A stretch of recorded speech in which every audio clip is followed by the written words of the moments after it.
Good morning, good afternoon, whatever time it is. Good day to you, all of you listening out there, and welcome back to another episode of the show. My name is Rob Brake, and here with me again is Quentin D'Souza. Quentin, how are you? Hey, I'm doing well. Hey, How about yourself, Rob? I am doing fantastic, Quentin. It's been a whirlwind this morning, so we're getting into it now, though, and excited for another episode here. Yeah. Everyone who's listening should go over to breakthroughreipodcast.ca, listen to all the past shows there, and get in touch with our guests. All the links for all our past guests are in the show notes over there, breakthroughreipodcast.ca. Don't forget to do that. And then go over to iTunes and leave us a rating and review. Let us know what you think of the show. Let us know who you would like to hear on the show. If you have ideas for guests, if you have ideas for topics, whatever you'd want to, like, whatever information that maybe we've overlooked. I know we've covered a lot over the years, but if there's something that you're wanting to know, and maybe Quentin or I can answer it, or maybe one of our guests can answer it. So get over there and let us know what you think. Please write us a review over on iTunes. Quentin, what's new? I just got back from Halifax. I was out on the East Coast doing like a business retreat, which was a lot of fun. I was at the Muir Hotel, beautiful Marriott autograph hotel right on the waterfront. It was awesome. Had some fancy dinners, some fancy lunches, and met some awesome people and learned a lot. So that was good. And talked a little bit about all the changes that have been happening recently in the mortgage market. And I know that our guest this episode is going to go deep and talk more about this, but some of the changes that I think, November 1st, no stress test for mortgage switches. The whole 90% LTV CMHC mortgages for those 90 or 95% when you're refinancing, you can get into CMHC. And if you're going to add a basement unit or 2 units or 3 units to your existing property, you can refinance it into CMHC. And that way you can get a higher loan to value, and you can sort of similar to a purchase plus improvements mortgage that you might have seen in the past. So that's going to be kind of interesting. I don't think one of the things that people are talking about is that, one of the things that happens if you're taking a personal residence is kind of like the last type of property that or thing that is not taxable, your personal residence, and now you're turning it into something that's taxable. So that's going to be kind of interesting to see what happens to that. But in any case, it's a interesting. I think if you're going to do it, you should be talking to your accountant just to make sure that there aren't any issues with that. And then this week, I don't know, by the time they're listening to this, you probably hear about the announcement, but we have the Bank of Canada announcement on Wednesday. And what do you think, Rob? What's the cut amount? That's a quarter point, right? I don't know. I'm gonna say half a point. So this time I'm guessing that we're gonna have another half a point. A lot of economists are saying a half a point on Wednesday Really. because the CPI came in below 2%, right? So it's a really good time for people. Like, if you're just finding this show and you're just getting into investing, it's a really good time. I think there's a corner. We're turning a corner here. I think it's a really good time. I mean, as opposed to, let's say, a year ago or whatever, because it's always a good time to get started. But I think now is actually a really good time. And my suggestion is to go to, because you might not really, there's a lot of stuff that I barely grasp that we talk about. But so if you're like just listening to this and you don't really, understand the impact that all this stuff that Quentin is talking about is having, yeah, exactly. Go to Durham REI, right? Like, Oh, because yeah, you'll learn a lot there, absolutely. especially and run into people like trying to learn again the same thing as you are. So go out to a Durham REI meeting if you have the ability to do so. And if not, I know, Quentin, you put all of the all of recordings. the, the whole Yeah. thing is online, right? Yeah, After the it's meetings? yeah, and we also stream it live. So we actually have members from across Canada, which is kind of cool now. So and we do a like a Q&A call every month so that people can ask questions wherever they're at, and it's open to all the members. So we had some really good discussions there. But it is an interesting time. And do you know like what's happening in the economy? Just like one thing that I wanted to mention is that every time we hear about this term, and I know our guest is gonna talk about it too a little bit, is this neutral rate. Like, what is a neutral rate? And the neutral rate is where, you know, it's a theoretical thing, but really, you know, we want to see the rates not preventing the economy from growing and not different central banks talk about this neutral rate, and it's almost theoretical, but they are looking at the CPI and they're looking at the jobs, right? And whatever rate they are moving down the Bank of Canada rate or the Fed rate to, they're hoping that it doesn't either restrict the economy or push the economy to grow too fast. And so this is this theoretical neutral rate. So where the neutral rate should be right now, and if we're looking at it, is if CPI is lower and the jobs are pretty much the same, then in Canada at least, we should see those rates coming down over time because we need to get to that neutral rate. Otherwise, our interest rates are going to be restrictive and preventing growth, which I think we already is. So, and I think we're a bit behind the eight ball. But that being said, I want to jump in here and introduce Pierre-Paul. So I don't know Please, let's if, do that. yeah, Pierre-Paul he's just a very interesting gentleman. And I'm going to speak from my own like knowledge of Pierre-Paul. I know that he's been on this um, podcast before, but I think I've probably known him for, I don't know, like more than 10 years at least. Yeah. And you know, Pierre-Paul Turgeon, he is a former CMHC multifamily underwriter. He's a full-time investor with a portfolio of 160 doors, valued in excess of $22 million. He's analyzed hundreds of deals across Canada. He's seen, by being a CMHC underwriter, things that most people will never get to see, which is really what you know, you're looking for that depth of experience. You know, he's raised capital for projects. He's done, you know, a lot of teaching. Some of you might know him from his multifamily underwriting courses. He's an educator, and you know, he's also a really nice guy too, a family man. I've seen and talked to him about his trips, and just you know, very down to earth gentleman. And I'm so happy to have him here and share with us his knowledge. So, without further ado, Pierre-Paul Turgeon. Welcome. Thank you, both of you. Thank you, Rob. Thank you, Quentin. Thank you for having me. Yeah, really appreciate you taking the time today. I know we got pushed back a little bit, so apologies for that. But we're here now, and thank you. I mean, without, I guess, having to make people go back and listen to the last time you were on the show, let's just start at the beginning. Roll it right back and tell us like how you got into all this stuff. You got so much going on.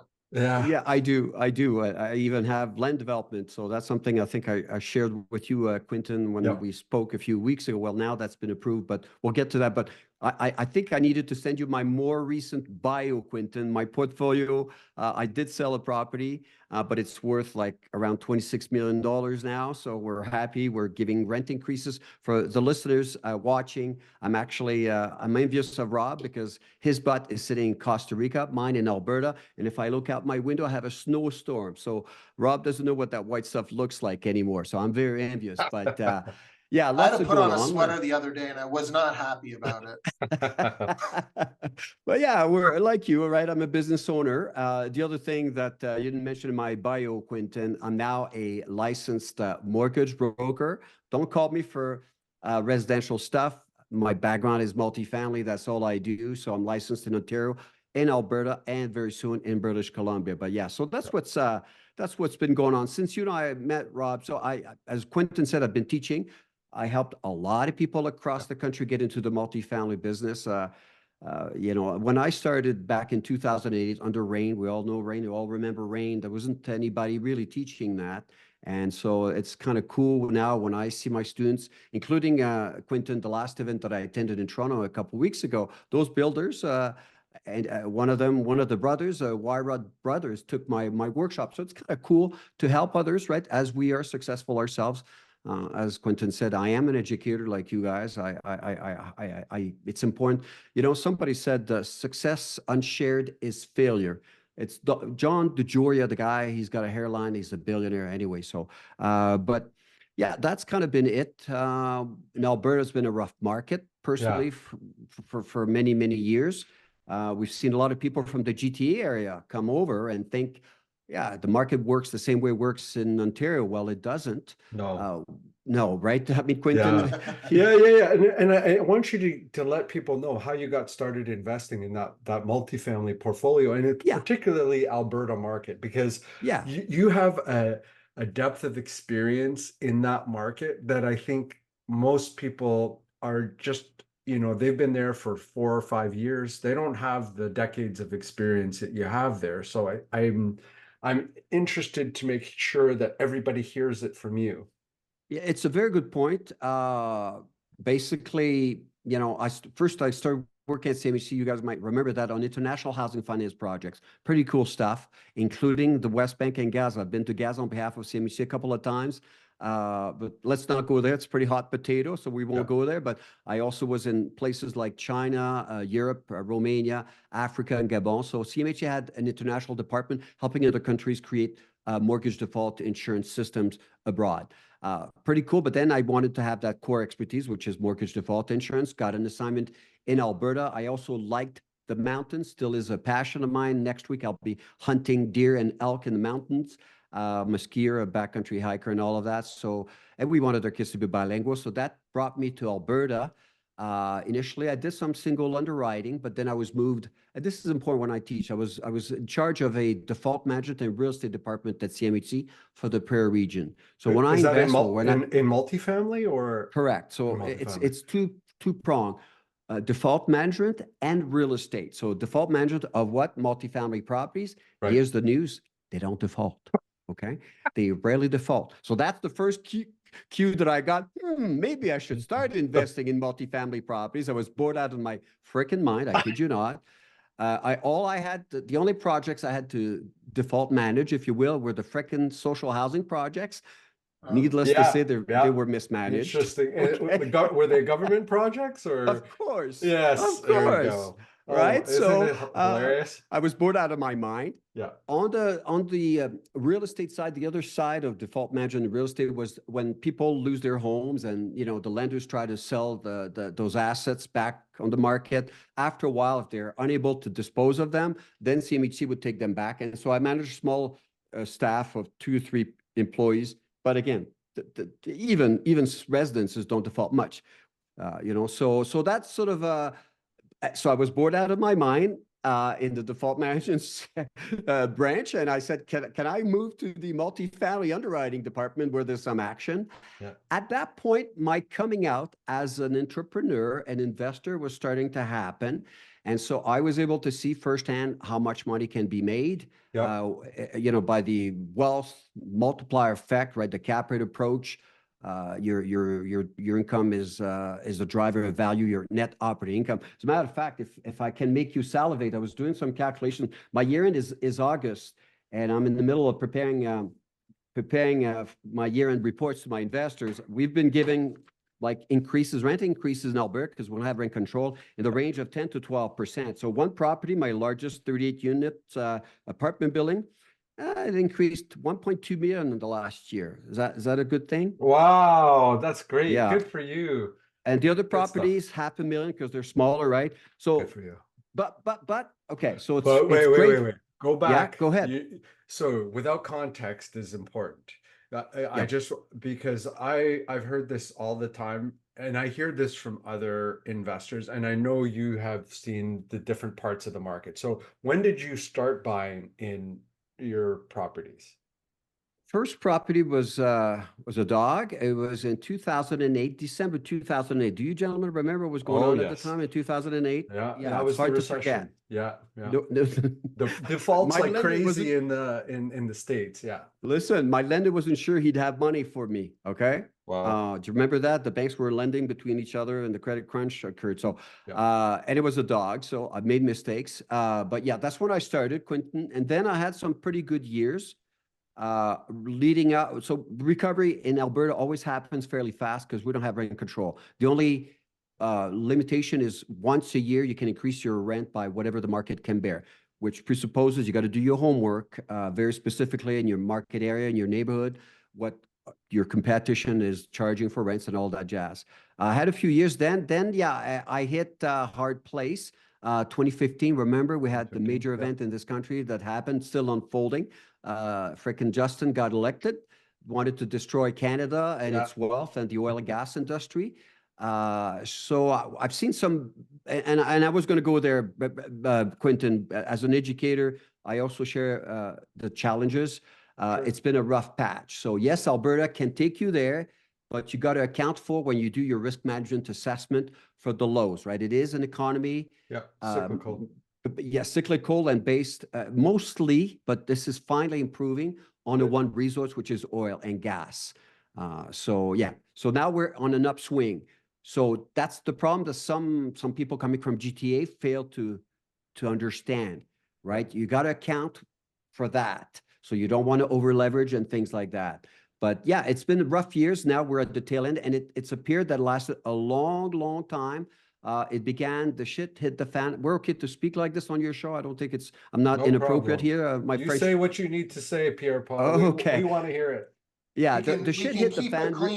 We can keep the little clean emblem on our podcast as long as you don't go overboard. Okay. Well, I don't think I will go overboard. I'm not Ron Butler, so I'm okay.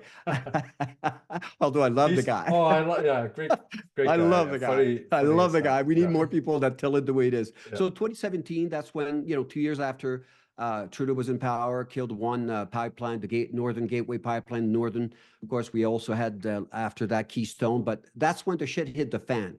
And so you want me to be practical, down to earth, as Quentin said, I am. Yeah. Unlike other markets, Vancouver, Montreal, Toronto, our markets here are very small. Alberta has a population of under 4 million people. So and there's two large cities, Edmonton and Calgary. My portfolio is entirely all in Edmonton. I can circle back later there's a strategic reason for why that's the case, versus Calgary. I live just half hour west of Calgary on an acreage, which I'm finally subdividing. Good money there, overlooking the Rocky Mountains. But yeah, so things turned very sour 2 years after Trudeau came to power, and our markets are so small. What happens, and this is a big warning, so red light. When I teach, I have a symbol. It's a big flashing red light. Because of the high volatility of the Alberta market, it's very incestuous, I think is the word I want to use, in that there are some large landlords with whom smaller investors like myself have to compete with, like the REITs. In times of difficulty, I'm going to sneeze. Excuse me. Oh, it happens. It's live.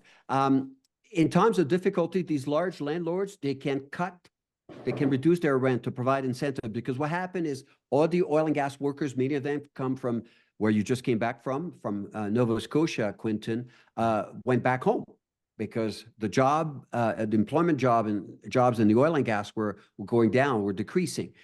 So we had higher vacancies. So in a market like that, that's highly cyclical, the large landlords were able to give rental incentives, especially those who had been in the business for several fantastic cycles like we're in now. We're buying properties for 80 cents on the dollar, hardly any financing. So they didn't mind cutting the rents by $100, $200. So over that time frame between 2017 and I would say until 2 years ago, so that's not a long time ago, right, our rents had come down. So we're just making up for lost ground over those years. Okay. That's what I'm saying. So have rents come back to what levels, like 2017 levels, or? No, they're higher now because now, obviously, with immigration, that kicked in. Right. And if you've ridden the subway, Rob, you don't ride the subway in GTA anymore, but you know they had all these ads, right? Come out west, come out west. That's right. Yeah. In droves, and so the vacancy is no longer an issue. So our rents are very competitive. I'm still giving.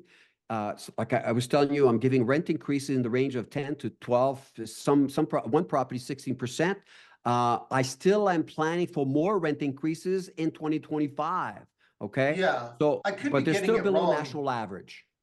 Rob? I could be getting it wrong, but I think I saw a video the other day of like public transit having, like, in Calgary, streetcar in Calgary, not being able to take, like, there was like, 60 people left standing there when the streetcar pulled away. Oh yeah, it's a mess. Yeah.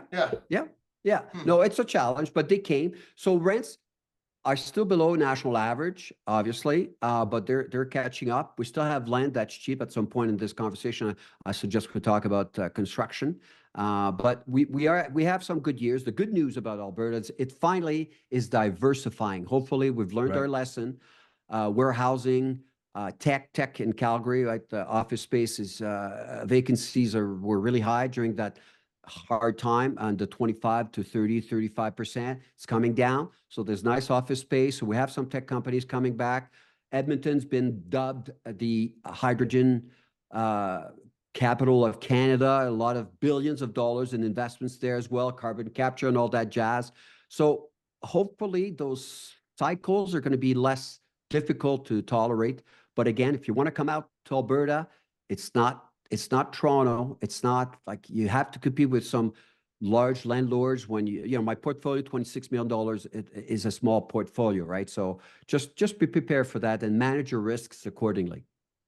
Yeah, and I think that that's really important lessons that you've learned over that period of time, right? So you've had, you've got your current multifamily portfolio. You're an active investor. You know what it's like, but you must have encountered challenges along the way. Maybe you could share some of those challenges in a way that you can help other people avoid it. One of the things that you mentioned was over leveraging. And I think sometimes we hear about, other people's money and leveraged to the hilt on the banks. And now we've got 95 or 90% CMHC mortgages, take out and convert your personal residence to a, rental property, right? But what are some mistakes or challenges that you had? So I used to be, if you were to ask me now I'm really a Westerner, right? I hunt in the Rocky Mountains, I hike, I ski, but back then, that's a while back, right? I moved to Alberta for working for CMHC in 2002. So at the beginning of my real estate career, I would say I was still more of an Easterner, especially from a real estate investing point of view. So, hey, you guys probably don't know this, or maybe you do. But when I moved to Alberta, within a couple of years, we had such a budget surplus that Ralph Klein, our premier at the time, gave us surplus money. We all had like $900, every citizen in Alberta. How crazy is that? So for me, the music, I thought the music would never stop. Like musical chair, and you go dancing around, and music is not going to stop. So yes, I did. Looking back, the big mistake. And again, I appreciate that was my coming out as an investor, right? So it's a different story now. And I do teach these stories when I do tell these stories when I teach my course. I would say I did over leverage, or at least I didn't finance as much as I could. CMHC standard before MLI Select was 85%. I was more in the range of somewhere between 75% or so to below 80. So not to the maximum, but the biggest mistake I made is, hey, it's the Klondike, it's Alberta. The music is never going to stop. Price of oil is going to keep going up, and everybody's going to buy a new Ford F-150, which I'm shopping for myself. I drive one. I'm a good Albertan. I told you I'm more Albertan than Easterner now. You know, so that's a mistake I made, to be honest with you. I did not understand, which is why if you're going to talk to a guy like me and you want to come out west, you got to understand it is a highly cyclical economy, mostly oil and gas based. It's changing, but I won't name names, but some people that we know, sometimes they come out from GTA and make that mistake. And I caution you, I've learned the hard way. I have the scars to prove it. So yeah, that's the one mistake I made.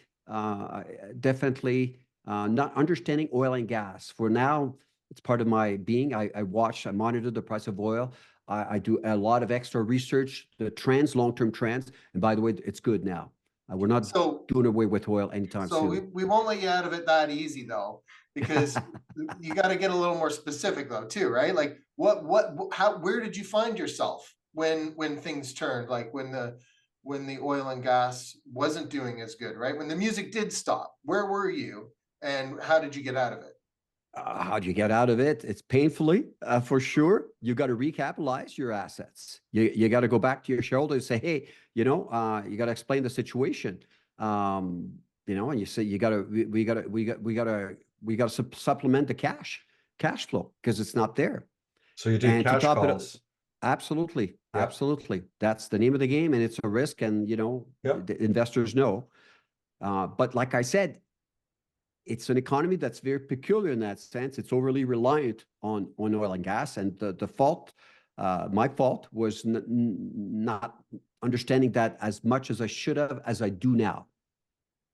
Okay. So that's the bottom line, Rob. That's how you got to fix this. Yeah, I think it can be anything too, right? Like depending on where it's something that you might not have planned for, or one might not plan for, right? Like anything can happen in any market at any time, really. So you've just got to like position yourself to be able to, you know, if you've got to make that hard call, because it sucks to do cash calls. That sucks. Well, before Quentin, I didn't want to say something, but I want to step in here.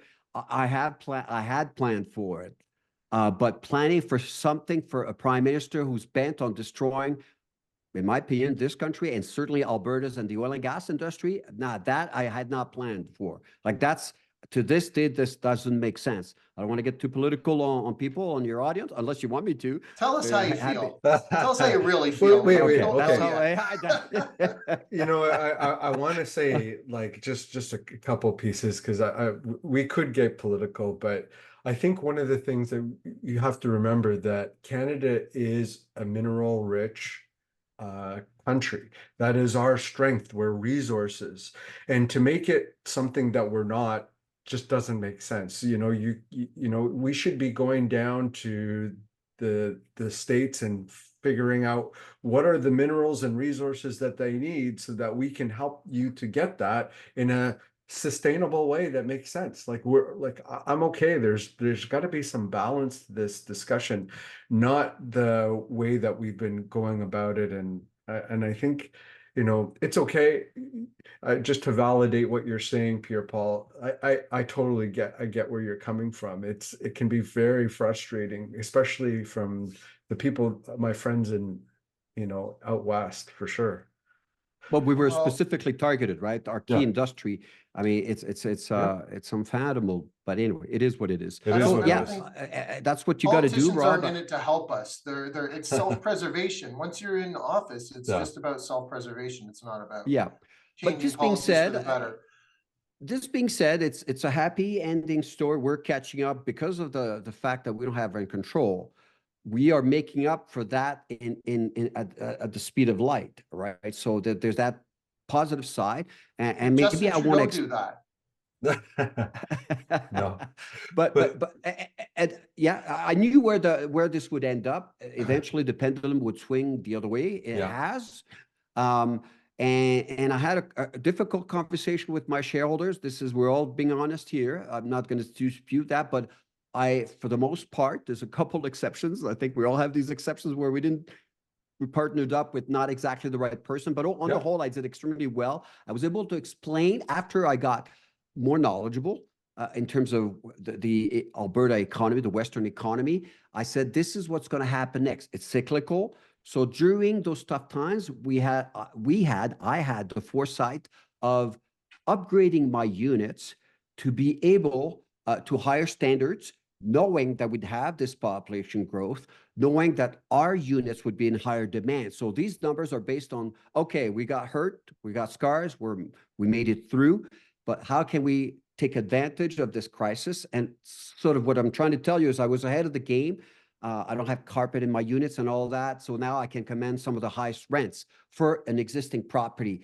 So the numbers I'm sharing with you are significant, like when the property appreciates $500,000 or a larger one, like $1.2 million. But I'm in a place where after I figured it out, okay, this is how it works. What's the next step to be ahead of the curve is what I want to say. Yeah, and the way that the Alberta market works is more of a normal market, right? Where you have an Ontario with a rent-controlled market, it's not a normal market because you have people that should probably be leaving their units, not leaving their units because they have a rent-controlled unit, and then developers not developing. And, we're not creating the units that we need because there's just not the financial incentive to do it. And so I think just, what you've said in the past around, or what politicians have said in the past about the number of units that need to be created in this country and the actual units being created, and the difference between that is so huge, isn't it? So what they're saying, we need like 3.5 million units, which is an underestimated number between now and 2030. I'm sure you probably, like me, follow Steve Saretsky. Steve Saretsky did the numbers. I think that represents 1,700 units a day. Until then, no holidays, nothing. It's a ridiculous amount. And by the way, we're building less in 2024 than we did in 2023 and prior years. So yeah, this is nowhere to be solved. And that's why I said to you, both of you, or to Quentin, certainly when we sat down a few weeks ago, for me, this housing crisis is the biggest challenge Canada has faced since the Second World War. And it does require a warlike kind of effort whereby all three levels of government, number one culprit, in my opinion, are the municipalities and the length of time it takes to grant permits. GTA in particular, Toronto not doing well there. Obviously, the provinces with rent controls. The study is there. Like even you, Quentin, what you sent me that video, right? Rent controls, they do destroy the rental market, and of course the federal government, which I'm proud to say proud. Well, I've not worked for CMHC since, when did I leave? 2010. But at least CMHC has something, starting to have some programs out there that make more sense, but they're barely making a dent. But it's a significant, and hence the reason I'm stoked. Hence the reason at 62 years of age, my kids left home. I'm all alone in my house in the country. What am I going to do? Twiddle my thumb? I don't think so. There's a great opportunity to make money in real estate, like forever. It's always been the case, and I want to be part of the solution as well as making money. That's why I got my licenses as a multifamily mortgage advisor, by the way, broker, if you will, because my job is more than just matching you with the right lender and the right financing, is to advise you. Obviously, I don't give legal advice, and maybe you remember this, Rob, certainly, Quentin, I have a law degree from Ottawa U. So for me, is advising clients, also sharing some of the stuff I just shared with you, the bad and the good, right? So, but that's why I'm very stoked, but we need to get our shit together. It's not happening. No, it's very challenging. Like, although the messaging is there, the actions you have to look at, and the way so we say that we want housing to happen, and the messaging that's going out there is, yes, we were creating units, but at the same time, the same government is affecting and locally and provincially. You have vacant housing taxes. You have let's not help the investors out. The investors are evil.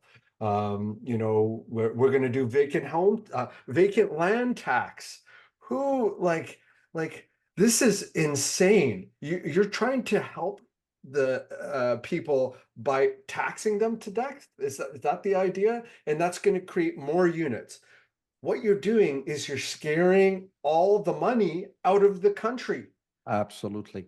They And have Quentin, no remember what clue, no yeah, clue what's going and on. worse than that, like the federal Yeah. government, so through CMHC has the accelerator fund for municipalities to spur construction. What did Toronto do? They turned around and increased their development fees by 40%. What the heck?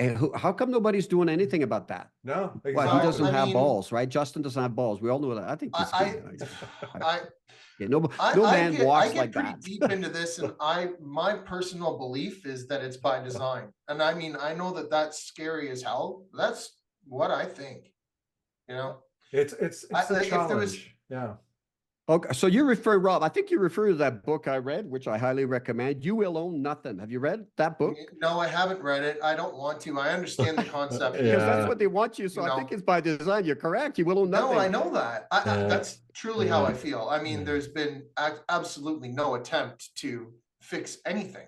And like you It's- said, it's just gotten worse. Yep. Yeah.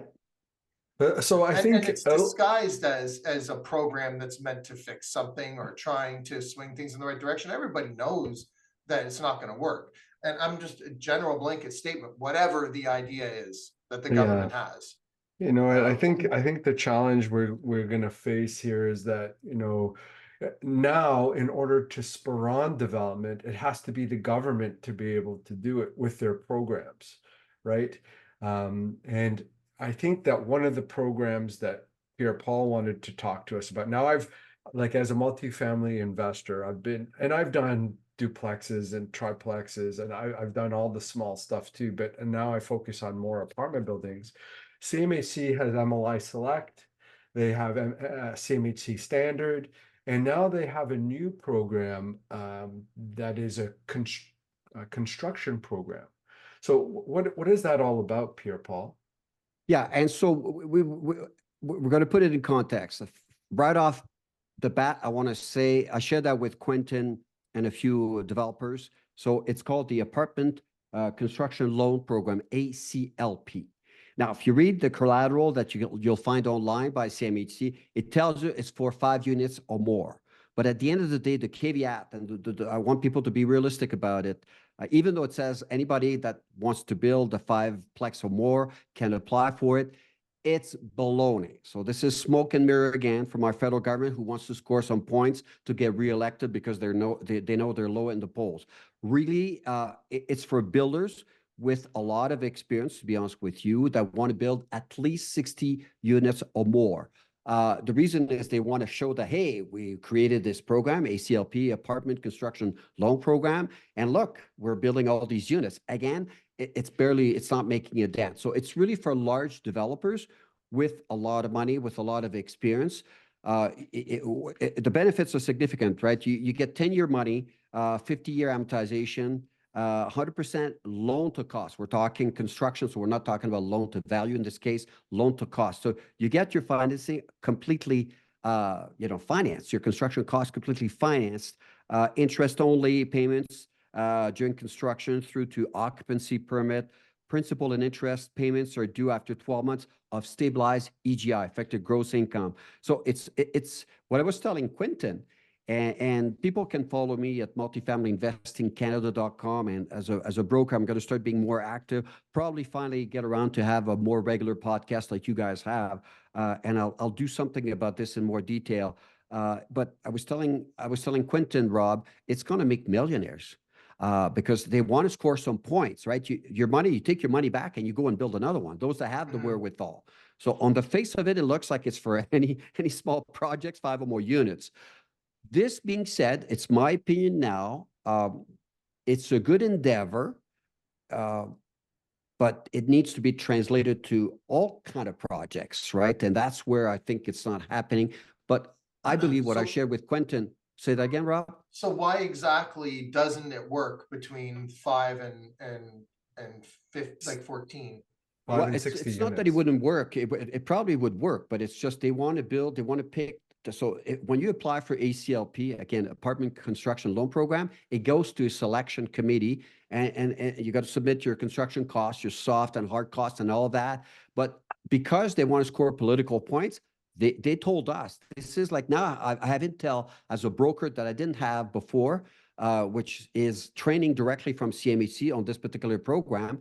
they told us in our training, we're going to pick only the largest projects so that we can show the Canadian public that we are building units, as opposed to pick a 5-unit construction. Do you understand, Rob? That's what I'm saying. They're trying to score political points. So is For there a now, reason why it can't go to everyone?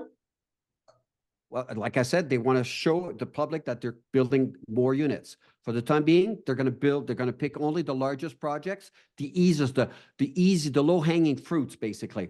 That's why.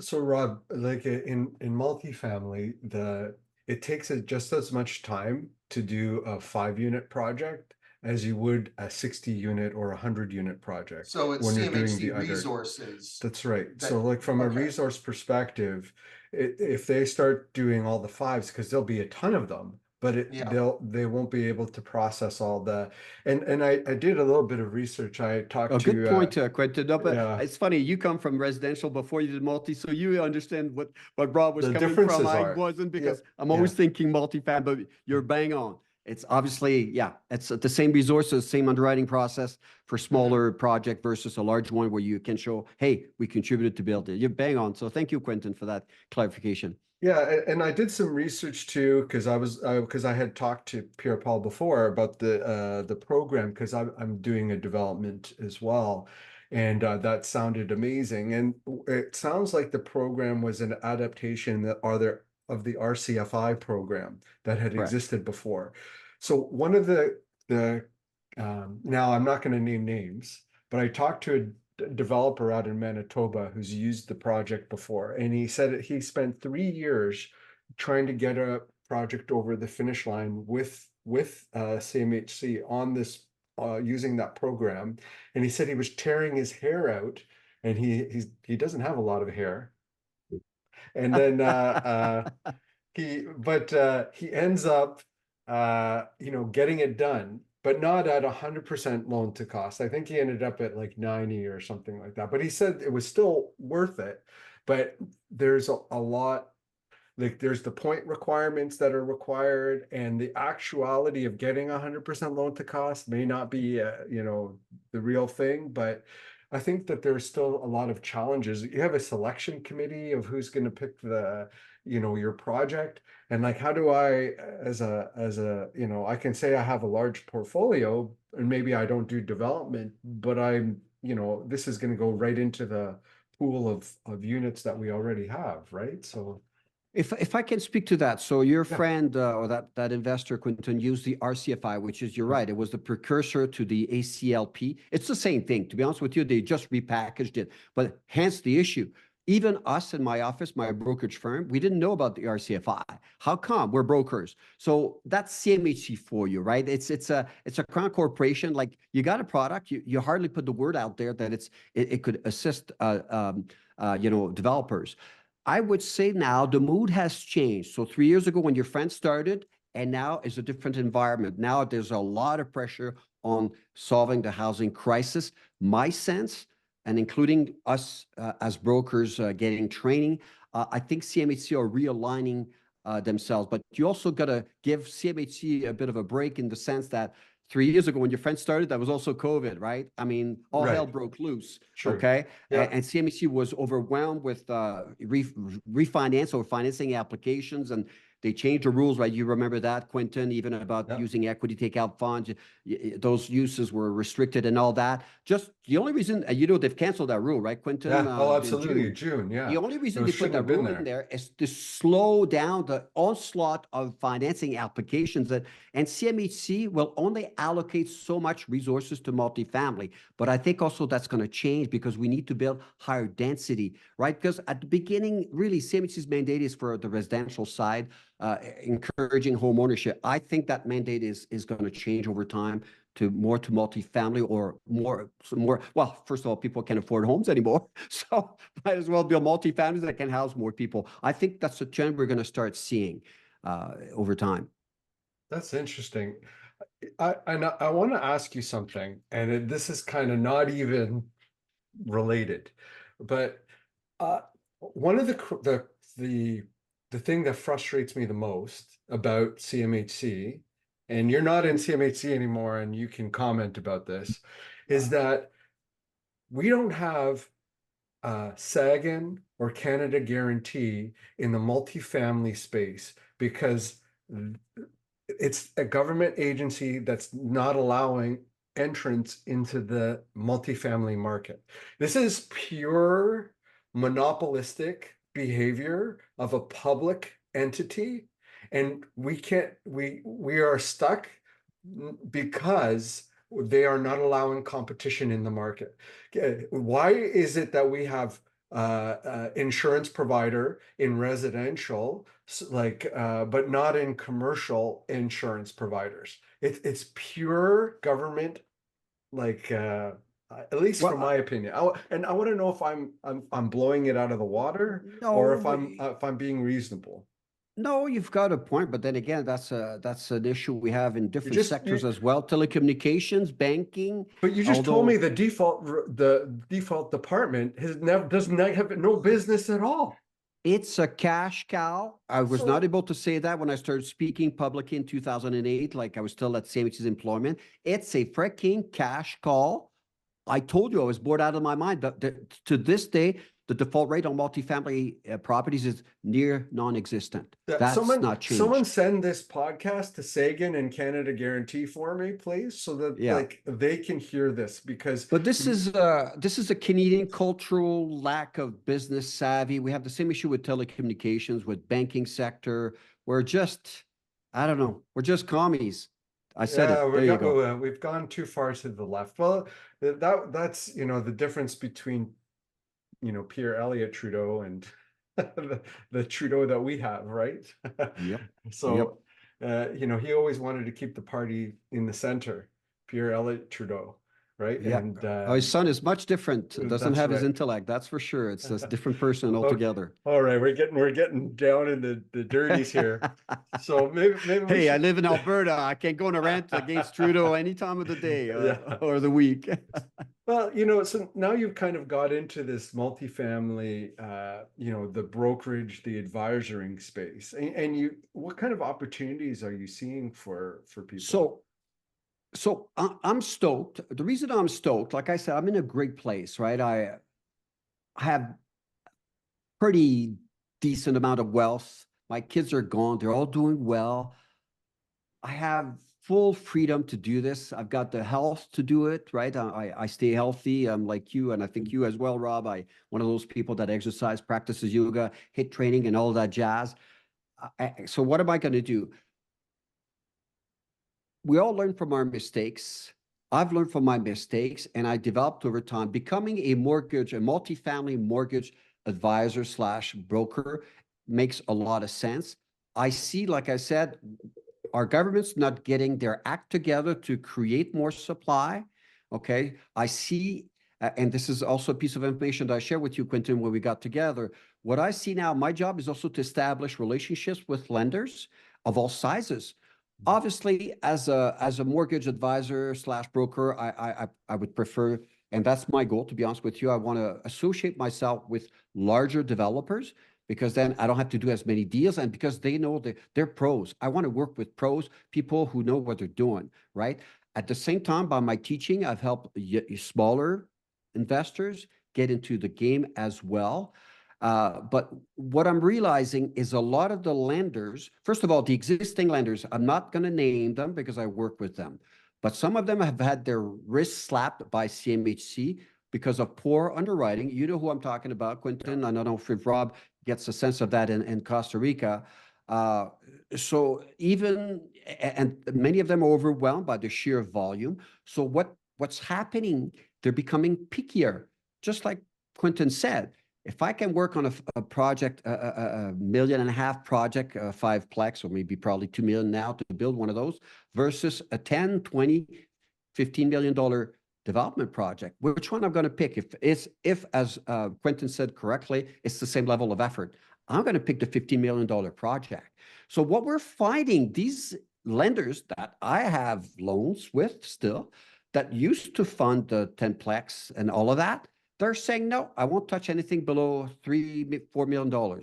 Whoa, what's going to happen to the small investors now? The one that wants to build like the 4+1, as you call them in GTA, or here as well. I have friends that probably people you know that do this in Edmonton or Calgary. I think Steve Saretsky has one of those in Calgary. What's going to happen to these? Well, so why don't smaller lenders go for this, this market? They don't have the underwriting wherewithal.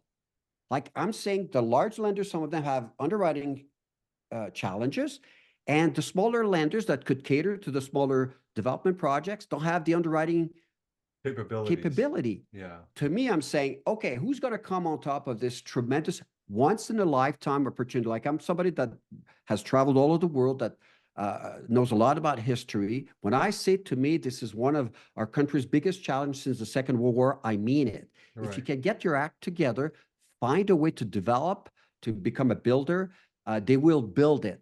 But in the meantime, it's going to take a while. Like I said, there are 3 levels of government: municipal, provincial, federal, don't have their act together.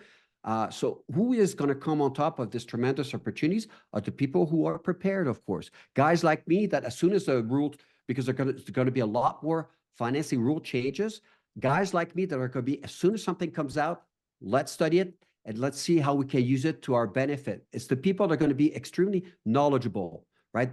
So there's tremendous opportunities. I don't know if I'm making my point clearly, Quentin. Yeah, this is the second time you hear me. Yeah. I'm stoked.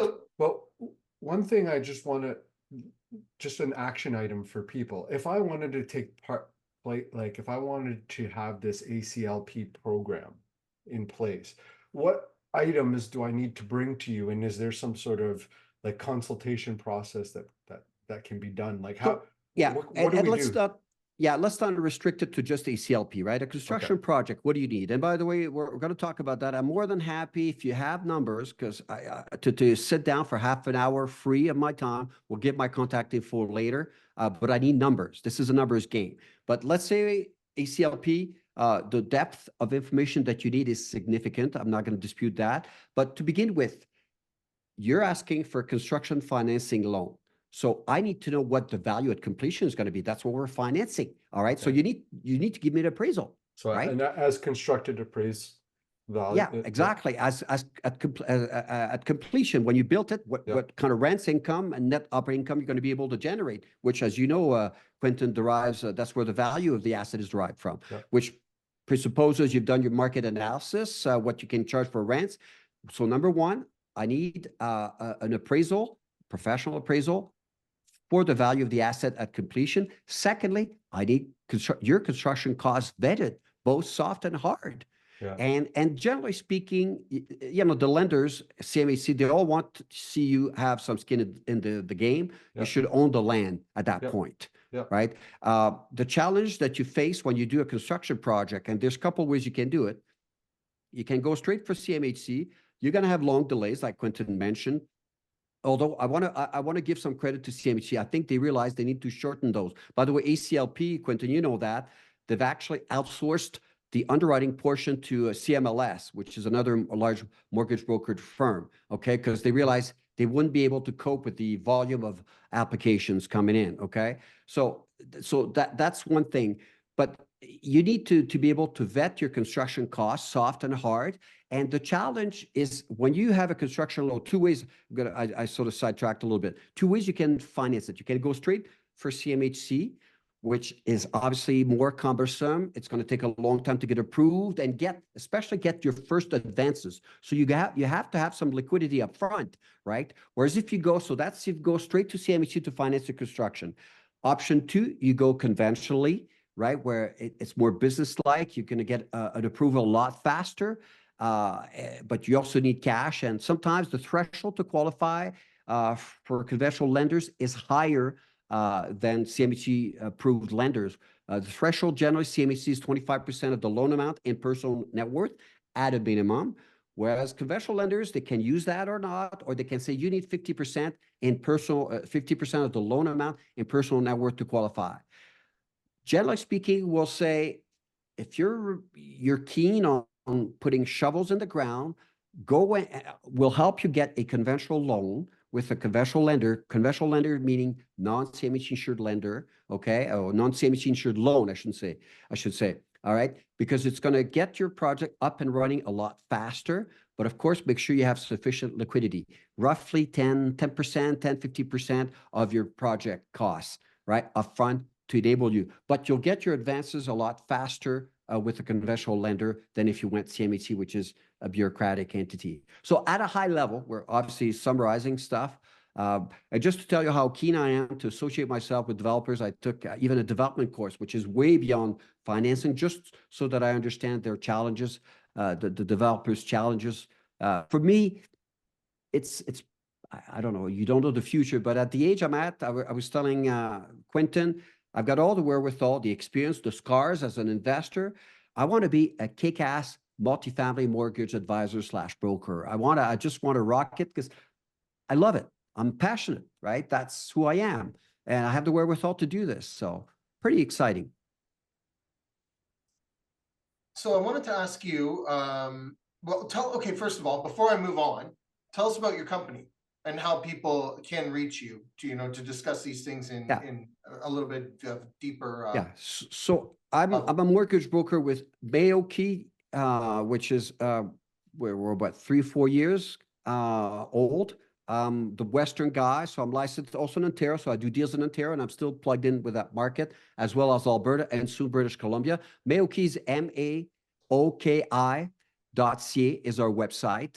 My email is ppturgeon@mayokey.ca, so MAOKI.ca, very simple. I can sit down, half hour with you, whether you're looking at purchasing or refinancing an existing project. Once again, I need numbers. I need an appraisal. I need your expenses. And I need a sense of your personal net worth to see if you qualify.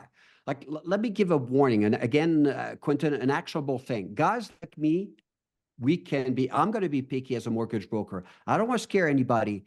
I'm more than happy to help all sizes projects, but have your numbers, for God's sake. Don't just pick my brain for picking my brain. I am telling you, you need numbers. You need an appraisal, and you need your expenses, and your property taxes, your utilities, and all that.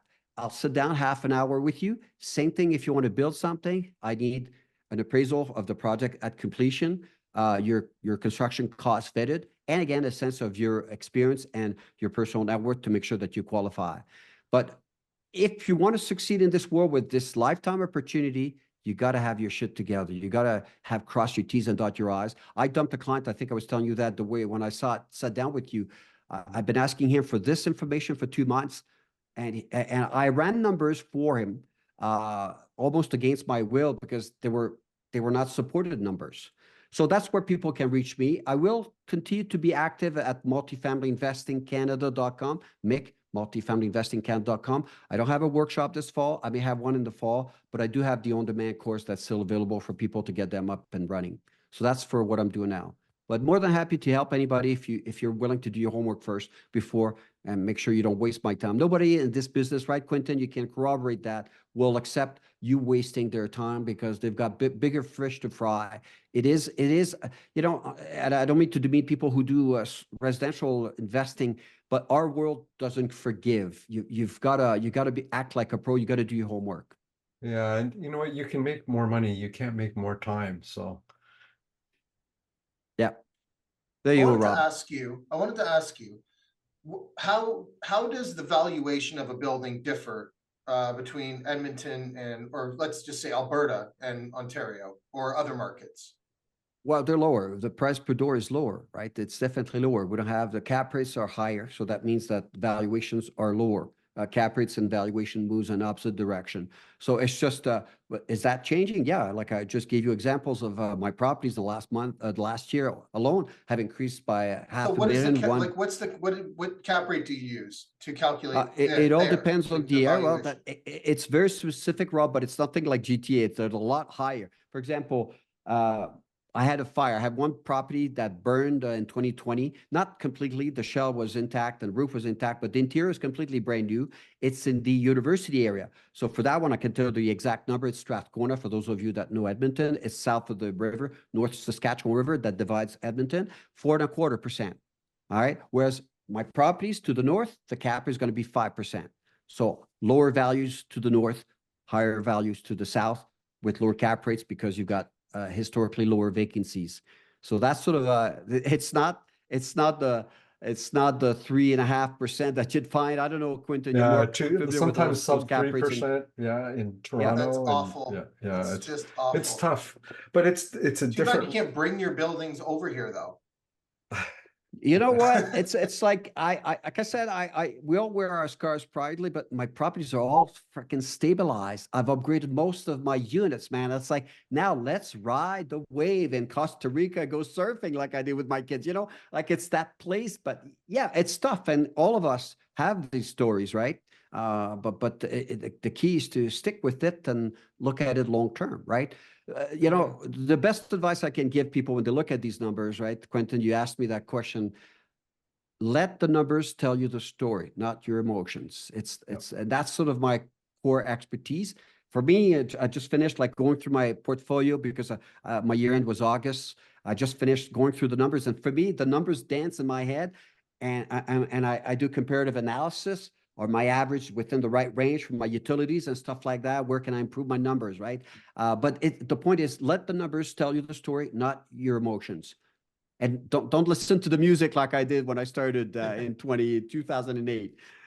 Yeah, you get sucked in with get rich quick and all of that sort of stuff. The weekend courses of, spending, you join us for $15,000 or $10,000 and you'll be a millionaire. But I think that there's some value in learning from other people. Absolutely, 100%. Otherwise, why would you listen to this podcast? But I think that the challenge is that you want to listen to people who have already done what you want to do, right? Yeah. If they've bought buildings before, then they'll have that experience to share with you. If they've flipped properties before, then and they've done it, that's their business, then they're going to have a lot of knowledge versus somebody who just flipped one property or two properties and then is on a stage saying that this is the best thing since sliced bread and you should all do it. Well, they've never been through a downturn. They haven't got their lumps, with from 2008 to 2015 and Exactly. 17 and all the way in between, right? So I think it's fair. Like you could teach process, but you couldn't teach, I guess, like whatever adversities you come across. Yeah, it's tough. It can be tough sometimes. You have to do a cash call and you've never done a cash call before, and then you have to do multiple cash calls because things are has changed. You just gain your lumps, I guess. And I think it was really awesome to have Pierre-Paul here share the good, the bad, and really just a lot of great knowledge that we got. So that was say hi to the camera here. So we have captured this moment. I'm in there twice somehow. I don't know how that works. No, but it's important. It's important to be humble as well, and it's a long-term game, right? If you do it for the short term, usually that's when problems happen. So luckily, my shareholders understood that, and we're making up for the lost time. So awesome. That was very good, Pierre-Paul. Really appreciate you coming out and sharing today. That was awesome. Well, thank you for having me, you guys. And again, people can reach me at pp.turgeon@maoki, maoki.ca. Like if you have numbers, I need numbers to be able to help you out, and you can look me up. And you've got a multifamily course. People can still. Well, I don't have that, right? So since COVID, I've been doing this live with all this gear here. But I still have the on-demand course out there, absolutely. Which is where can people get that? Yeah, the people can get that at multifamilyinvestingcanada.com, and and they can still get that. At some point, I don't know, but I don't have a workshop. Usually I would have one in the fall. I don't. In the new year, maybe I'll have one, but obviously I'm focusing on being a mortgage advisor, multifamily mortgage advisor, broker. That's what I focus on right now. Okay. Awesome. And send us all of your links, like any links you want in the show notes, send them over to us, and that's where all the listeners can find them. So yeah, again, fantastic. I just appreciate you coming on and taking the time to share. I like that line that you said, success unshared is failure. I like that.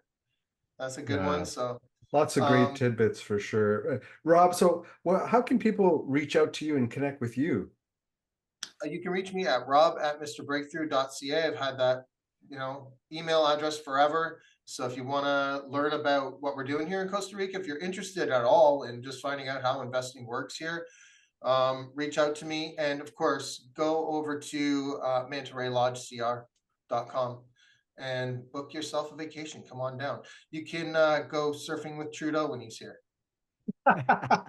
I won't. Not me. But and if people want to reach out to me, you can go to QuintonDeSouza.com. I book a 15-minute call and talk real estate, investing, that sort of thing. Or if you want to come out to one of our events, our next event is November 13th. And we have another December event, of course. Every month we have events. So go to durhamrei.com or .ca. Either one will get you there. And we'll see you on the next episode. Thank you for having me. Next time. Take care, guys. Bye-bye. Bye. Bye-bye.